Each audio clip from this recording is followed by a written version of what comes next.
To change cursor thickness in Windows 10 Home, open Settings, click or tap Start menu icon, and then click or tap Settings icon.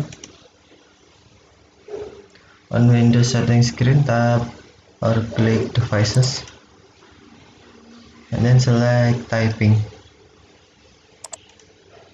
Scroll down on Typing screen, and then tap Make my keyboard focus easier to use.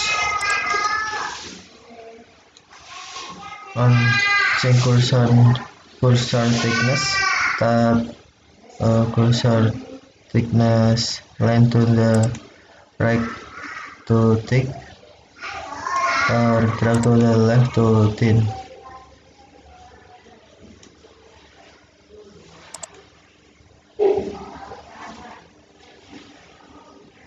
Okay, thank you for watching. Have a nice day.